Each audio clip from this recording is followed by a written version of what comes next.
Bien, queridos hermanos, vamos pues a considerar esta mañana en el Evangelio de Lucas, y en el capítulo 11 estamos comentando y analizando la gran oración del Padre Nuestro. Hemos dedicado ya unos domingos a hablar sobre esta cuestión y naturalmente nos referimos a ese privilegio que se nos concede de dirigirnos personalmente, individualmente y de manera directa a Dios por medio de la oración.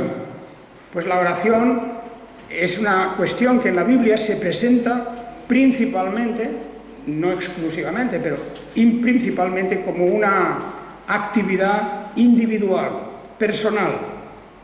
Las grandes oraciones que tenemos aquí consignadas en las Escrituras son oraciones por ejemplo, de Daniel, por ejemplo, de Abraham, por ejemplo, de otros personajes en las Escrituras que hablan y se dirigen a Dios y hacen sus peticiones, sus alabanzas, sus agradecimientos y también su confesión de pecados.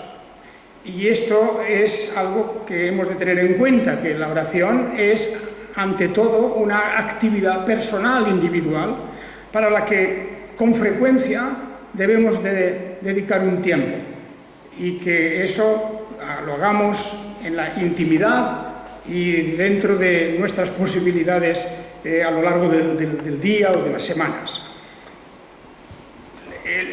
La oración del Padre Nuestro hemos dicho ya que claro que es un modelo, no se trata de repetirla tal cual, no hay nada malo, por cierto, en leerla. Antes de orar a Dios, pues podemos leer esta oración y podemos tener en cuenta ese esquema que nos presenta, ese modelo o ese patrón que significa el que oremos de esta manera, porque el Padre Nuestro representa precisamente la pauta que debemos seguir para orar. En primer lugar, los intereses del reino de los cielos. Primera cuestión. De los que, en primer lugar, claro está, la advocación, el dirigirnos a Dios, el denominarlo como Padre, puesto que nos acercamos a Él con una actitud de hijos que vienen a solicitar. Y ya dijimos que no hay ningún problema tampoco en dirigirnos al Señor Jesucristo directamente o invocar al Espíritu Divino. Todo eso es absolutamente legítimo, porque aquí en el Padre Nuestro simplemente se nos da una pauta de nuestra relación con la divinidad misma. Estamos aquí llamándolo Padre, porque venimos a hacer también peticiones y luego acordaos que más tarde, al terminar este modelo, el Señor Jesucristo va a poner unos ejemplos. Y cuando dice, ¿cuál de vosotros?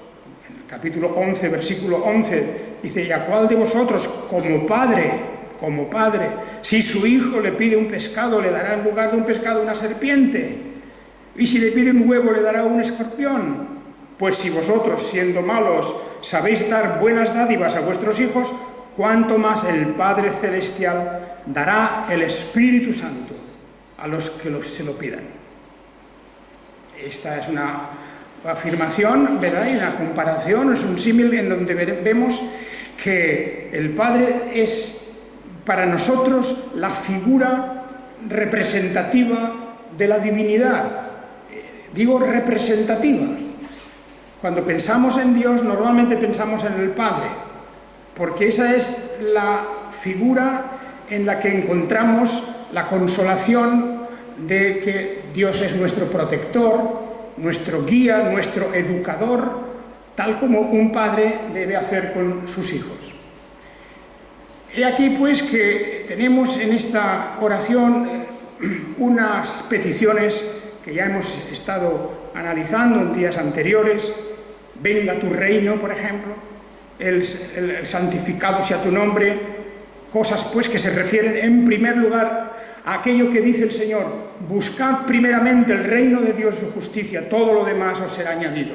Pero primeramente hay una cosa, y esa es la cuestión que debe de animar nuestras oraciones, la que enciende el fuego es el interés que hemos de tener por el reino de Dios.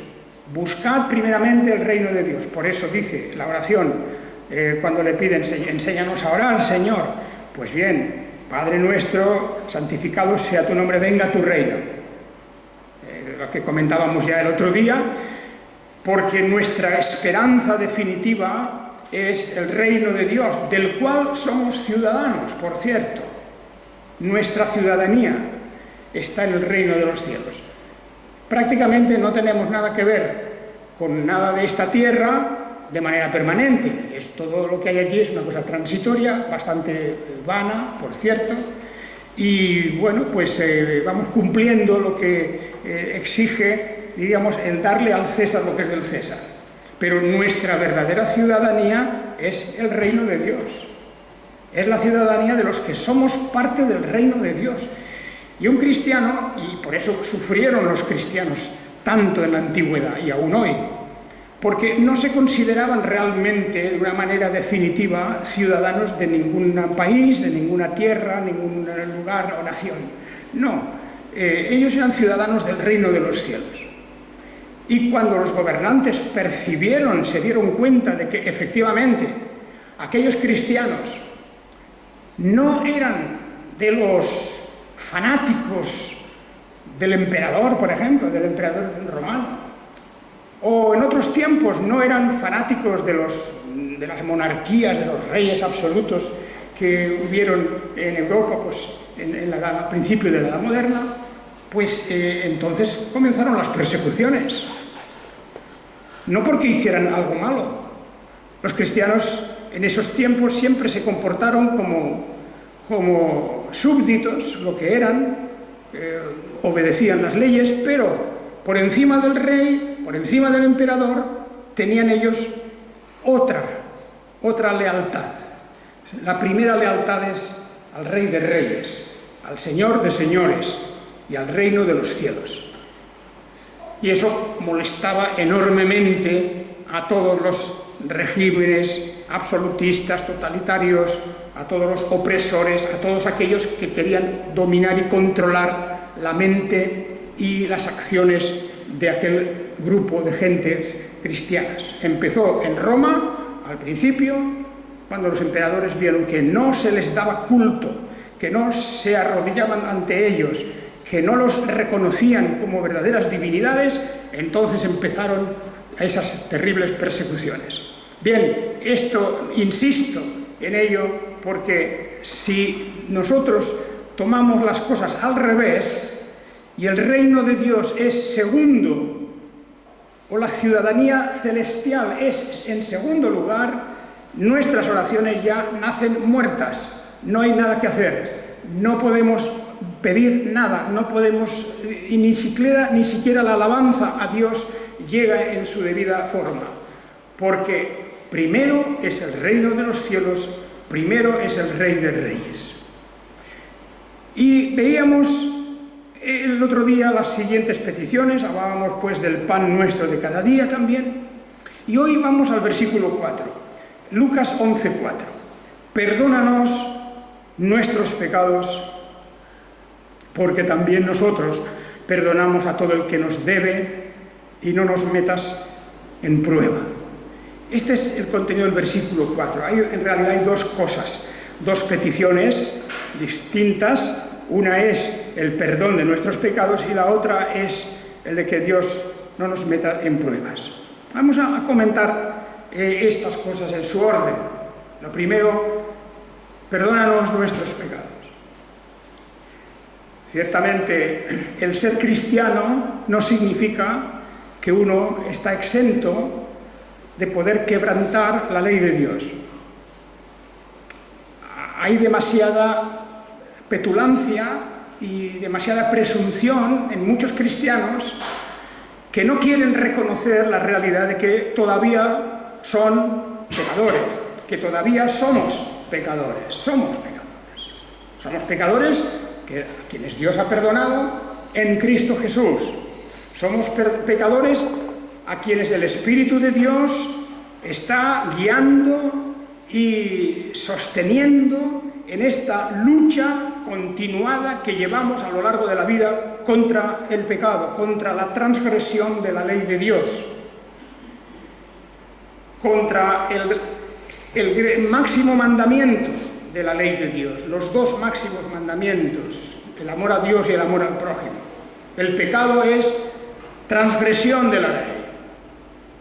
No hay otra cosa que podamos llamar pecado. El pecado es la transgresión de la ley.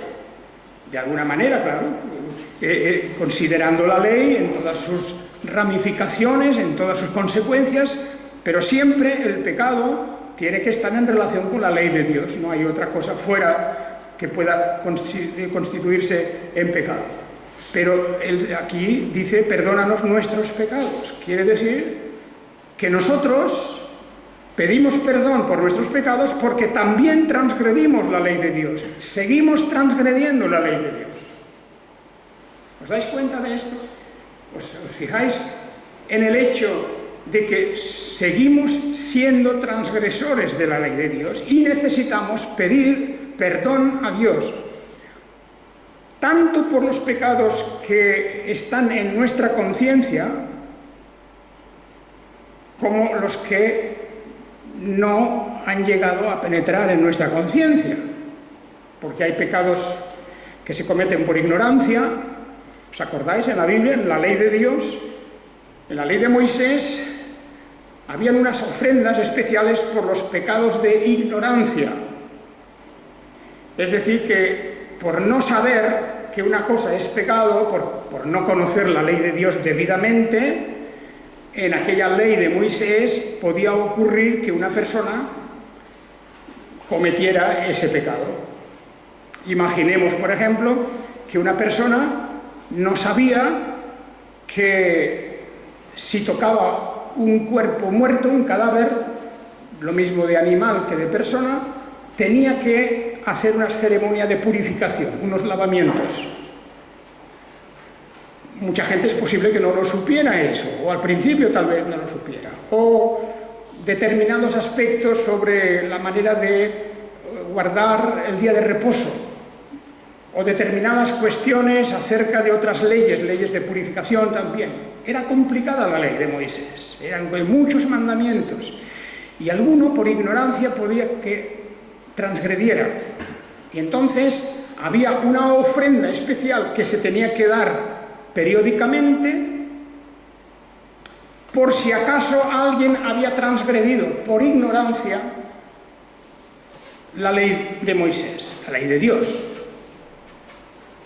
De manera que eso también consta, y a nosotros nos puede pasar lo mismo, porque de alguna manera nuestra conciencia puede acusar o puede excusar, nos dice el apóstol Pablo. Acusa o excusa. Porque nuestra conciencia no es el árbitro definitivo. Una persona puede estar cometiendo una barbaridad y su conciencia no le dice nada. Dice la Biblia que hay algunos que tienen la conciencia cauterizada, quemada. No funciona ya, no tienen conciencia, no distinguen entre el bien y el mal. Y eso puede ser algo gradual incluso, personas que no tienen conciencia del pecado. O sea que en ese caso la conciencia no trabaja, no hace nada y excusa todo. Otras veces, efectivamente, un cristiano o una persona, incluso una persona no regenerada, puede tener una conciencia sensible, porque eso no es un patrimonio exclusivo de un creyente. La conciencia de una persona puede ser sensible y entonces la acusa del pecado, la acusa de haberse comportado de una forma mala y entonces tiene que pedir perdón. Si es un creyente, pedirá perdón a Dios. Si su pecado es contra el prójimo, tendrá que pedir perdón a su prójimo. Y las personas que no son creyentes, pues naturalmente que la conciencia de ellos les dirá si deben o no hacer algo. Eso hay quien sí, hay quien no. El caso es que en esta oración del Padre Nuestro cobra un lugar primordial el perdónanos nuestros pecados. Perdónanos nuestros pecados. Esto es fundamental porque el perdonar es el primer acto de la gracia, de la misericordia de Dios que recibimos y que nos convierte en hijos suyos de pleno derecho. Pasamos a ser hijos de Dios de pleno derecho, con todas las prerrogativas y privilegios y con todas las promesas que tenemos en el momento en que Dios perdona nuestros pecados. Bienaventurado el varón cuyas transgresiones son perdonadas, dice el salmista, dice David, y eso lo recoge el apóstol San Pablo. Ese es el gran mensaje del cristianismo. Bienaventurado la persona cuyas transgresiones son perdonadas. Porque significa que entonces hemos sido justificados por Dios. La gracia divina ha venido hacia nosotros y ha saldado nuestras cuentas, ha borrado totalmente nuestra deuda, nos ha hecho totalmente limpios, nos ha limpiado de todo aquello que debíamos al Señor por nuestras transgresiones, nuestros delitos, incluso aquellos que no recordamos, incluso aquellos que no nos damos cuenta, que no queremos aceptar como si fuera pecado, que esa es una de las argucias de nuestra mente, ¿verdad? El no aceptar nunca nuestros pecados. Eso, por cierto, es típico, desgraciadamente, de un cristianismo de baja calidad. El cristianismo de baja calidad es el de aquella persona que no acepta el que esa persona está transgrediendo la ley de Dios. No acepta, las personas que no aceptan, no admiten pecados, no admiten que pueden estar ofendiendo a otros o que están ofendiendo a Dios. Eso le llamaría yo el cristianismo de baja calidad, un cristianismo pobre, que está mezclado, si es que eso se pudiera mezclar, que no se puede ciertamente, con ese espíritu de altivez, de superioridad, de perfeccionismo, en donde no quiere uno admitir que ha cometido nada mal. ¿Cuántas veces esa es la raíz de tantos y tantos problemas para las personas, para las iglesias, en general, para toda la comunidad cristiana? Perdónanos nuestros pecados, es decir, admito y reconozco que he pecado, porque es que si no esta frase mejor borrarla del Padre Nuestro. Y no se puede esta frase pronunciar de una manera rutinaria, pues como quien lee el Padre Nuestro de una forma como de carrerilla, como una manera sin pensar, porque aquí hay algo muy serio. Perdónanos nuestros pecados. ¿Reconoces? Cada uno de nosotros aquí reconoce sus propios pecados. No ya los antiguos, no ya los que sabemos que han sido perdonados porque en Cristo Jesús hemos sido hechos nuevas criaturas y tenemos vida eterna. Eso sí es cierto, todas las transgresiones han sido perdonadas. Pero, ¿y el pecado actual, el pecado de hoy, de ayer? Y nuestras actitudes de soberbia, y nuestra hipocresía, y nuestros engaños, y tantas otras cosas como aquí en las cartas apostólicas se denuncian, porque basta leer las cartas apostólicas para ver que las exhortaciones que hacen los apóstoles, particularmente Pablo, son exhortaciones a personas, miembros de la Iglesia, pero que continúan pecando. Que continúan pecando. En Efesios 4, que hemos leído hace unos momentos, dice el apóstol, habla a los creyentes de Éfeso. En Efesios 4, 26, por ejemplo, en adelante, dice: airaos, pero no pequéis. No se ponga el sol sobre vuestro enojo. Aquí airarse significa ira, la ira.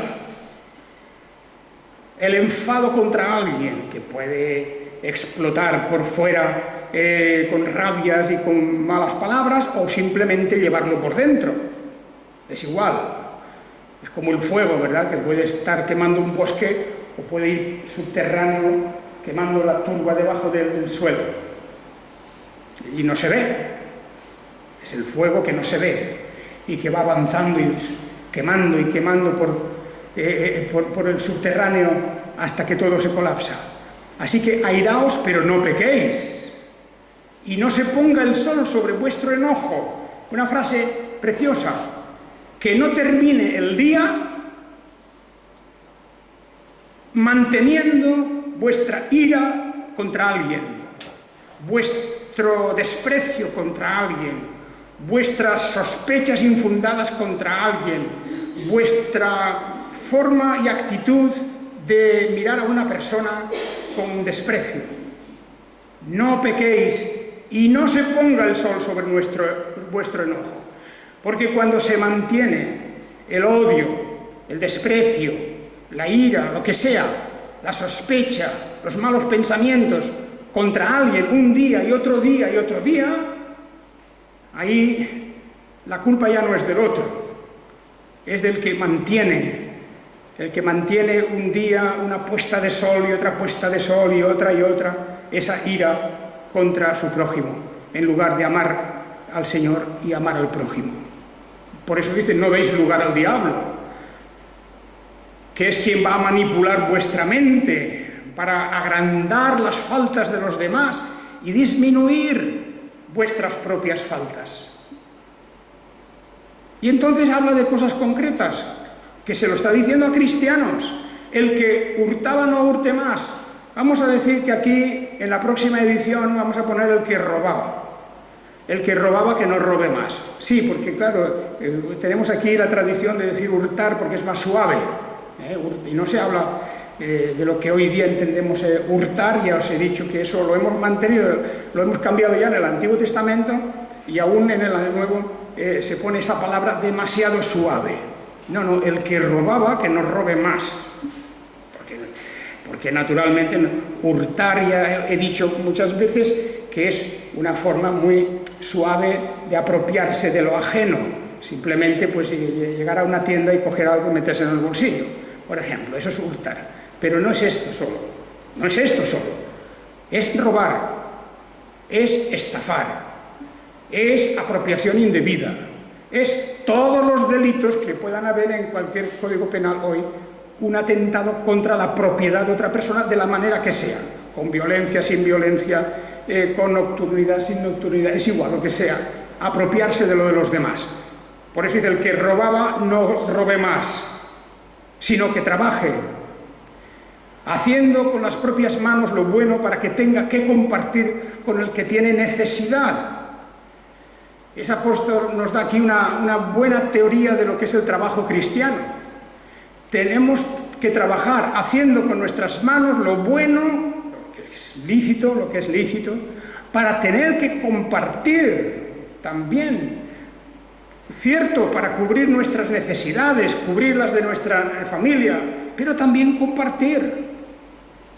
Porque si no compartimos de las cosas que Dios nos da y tenemos nuestra mano cerrada o nos limitamos a dar una limosnita, pues realmente no estamos cumpliendo de una manera igual a la que Dios hace con nosotros, en su generosidad, para que tengamos que compartir. Bueno, y dice, ninguna palabra dañina salga de vuestra boca, sino la que sea buena para la necesaria edificación, que comunique gracia a los creyentes. Palabras ofensivas a los demás.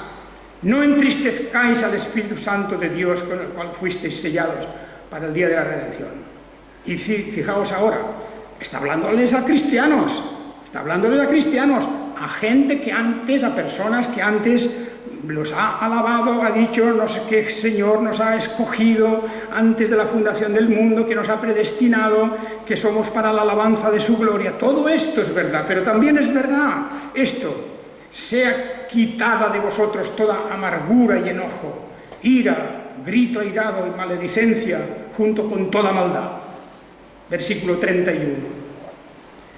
O sea que, vamos a ver, nada de ponernos como ejemplos y modelos de una pureza impoluta, de una especie de beatitud, ¿verdad?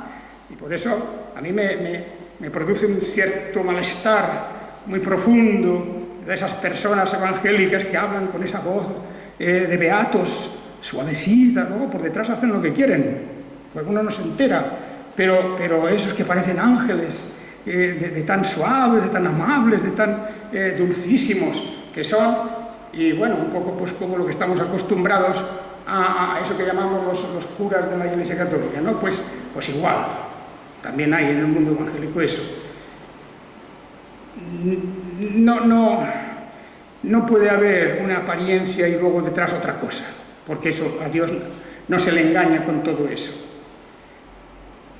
Lo que Dios mira es el corazón y la verdad de las cosas.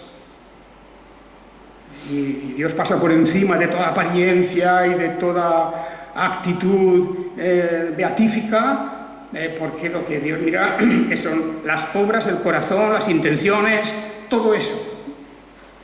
Sed bondadosos los unos con los otros, compasivos. Compasivos. Qué fácil es condenar a una persona y sin darse cuenta de sus circunstancias y de lo que está pasando. Y qué fácil es empezar a criticarla y empezar con dureza a tratarla, mira lo que hace y esto, y no nos hemos enterado de sus circunstancias, de la compasión que Dios tiene de nosotros.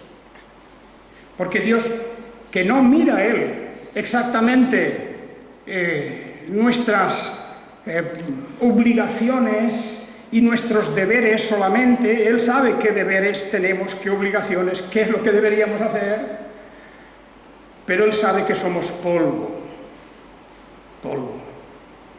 Él sabe que nuestras fuerzas son insuficientes y por lo tanto sabe nuestra circunstancia y Él se compadece. Se compadece.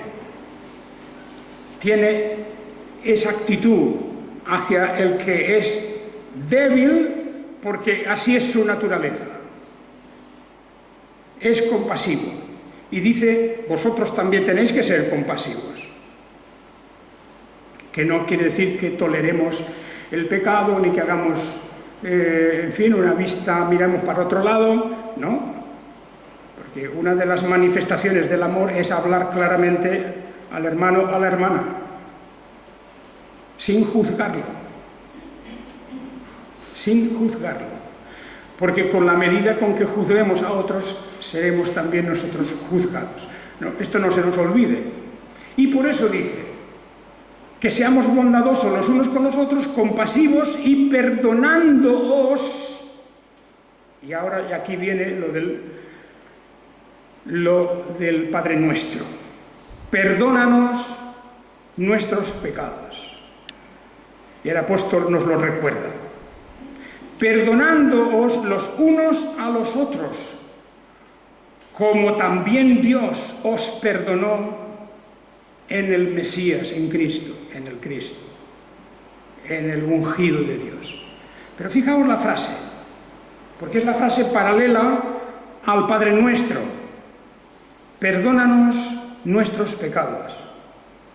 Y aquí dice el apóstol Pablo, perdonándoos los unos a los otros. ¿Qué quiere decir? Que si alguien me ha ofendido o me ha hecho un mal, que por cierto tiene que ser real, no imaginario. Porque, claro, hay personas que se ofenden por nada, pasan por delante, le pestañean y parece que ya le han ofendido, ¿verdad?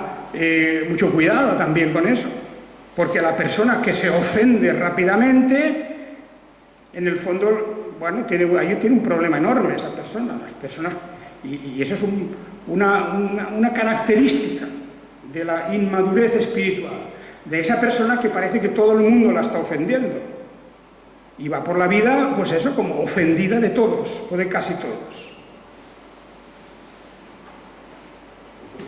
Perdonándoos los unos a los otros, si es que ha habido una ofensa real o un daño real. Si lo ha habido, no podemos mantener el resentimiento. Si es verdadero, pues podemos decirle, hermano, hermana, estoy triste porque me has hecho esto, que has dado. Y la otra persona puede contestar que no tenía intención ninguna, que no se ha dado cuenta, que es lo que sea, que no era, en fin, lo que sea, o si lo ha hecho y lo reconoce, pues decir, pues pido perdón por ello y no te preocupes que no ocurrirá más, y se acabó. Pero hay personas, esto que decía al principio, no se ponga el sol sobre vuestro enojo, fijaos, ni un día se puede mantener eso. Hay personas que lo guardan toda la vida, su rencor, su odio, su desprecio, por lo menos esa animadversión soterrada que puede ir en el ánimo de alguien. Y eso no es propio de un cristiano. No quiere decir esto, ojo, que estamos obligados a ser grandes amigos de todo el mundo. Hay personas que, tanto si nos han ofendido como si no, podemos percibir que no son la mejor compañía, la mejor comunión, y no estamos obligados a mantener, digamos, una gran fraternidad. Pero lo que sí estamos obligados es a enterrar los desprecios, los juicios, el enojo, la crítica, todas esas cosas tan comunes, tan abundantes, por desgracia, en la vida, también en la vida de los cristianos. Por lo tanto, sed bondadosos los unos a los otros, compasivos, perdonándoos los unos a los otros, como también Dios os perdonó. Y aquí es donde se produce, digamos, el gran argumento, la razón principal. Y es que nadie tiene derecho a criticar a nadie porque es que Dios resulta que nos ha perdonado a nosotros. Lo mismo que sentimos que una persona nos ha hecho a nosotros, nosotros se lo hemos hecho a Dios. Y no hay justo ni un uno. Nadie, por muy perfecto que uno se sienta, bueno, con toda la gran hipocresía que llevaba el apóstol Pablo en su tiempo, cumplidor de la ley hasta el más pequeño detalle, el gran perfeccionista que era el apóstol Pablo antes de su conversión, Saulo de Tarso, en cuanto a la ley, irreprensible, no había por dónde cogerlo. Nadie podía criticar, no has hecho esto el día de reposo, no has hecho esto otro en el culto a Dios, no, etcétera, nada. Nadie podía, porque era irreprensible. Según su juicio, incluso según el juicio de los otros, de los fariseos, porque él era un fariseo. Y todos los fariseos tenían esa idea de ser irreprensibles y no admitían crítica, no admitían el hecho de estar transgrediendo la ley de Dios. Para ellos era imposible que eso les pasara a ellos.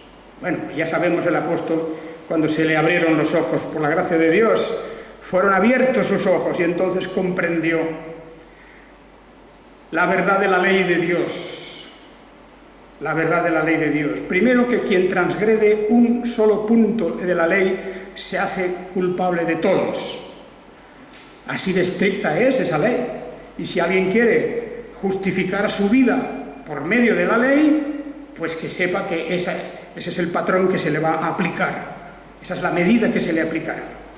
Por lo tanto dice, os perdonéis los unos a los otros como también Dios os perdonó. Qué cosa más maravillosa cuando uno experimenta el perdón de Dios, sabe que Dios le ha perdonado de sus pecados contra su ley, anteriores, presentes, de hoy mismo, porque el pecado también está en nuestra mente, en nuestros pensamientos, en nuestras actitudes y nuestros pecados del futuro. Nos ha perdonado todo. Qué maravilla, ¿verdad?, saber que tenemos un perdón absoluto, completo, permanente de Dios, del que no vamos a abusar. Lucharemos contra el pecado, lucharemos contra la transgresión de la ley de Dios, intentaremos amar a Dios y amar al prójimo, y esa será nuestra oración de cada día, nuestro deseo de cada día. Y repito que eso no significa que estemos de acuerdo con todo el mundo. Bueno, como todo el mundo no está de acuerdo con nosotros. Cuidado con eso. Claro, porque uno siempre ve las cosas en una dirección solo. Y es muy difícil ponerse en el lugar del otro y ver, digamos, las críticas que puede hacernos o los juicios que puede hacernos. En cualquier caso, dice, no, es que no somos nosotros los jueces. Por lo tanto, vamos a perdonar. Perdonar, no tener en cuenta las ofensas, porque nosotros no tenemos... El que perdona es Dios en cuanto a todo lo que es globalmente su ley, pero todo mandamiento que afecte al prójimo, pues naturalmente tiene que ser el prójimo, y entre nosotros y el prójimo que haya esa relación de perdón para que podamos convivir con la mente tranquila. Porque hay otra cosa, y es que el que no perdona no vive tranquilo. No vive tranquilo. Por lo tanto, perdonándoos los unos a los otros. En Colosenses 2:13 dice el apóstol Pablo que el Señor nos ha perdonado todos nuestros pecados. Este mismo mensaje de Efesios está en Colosenses, además. En Colosenses 3 es casi calcada la frase de Colosenses y de Efesios.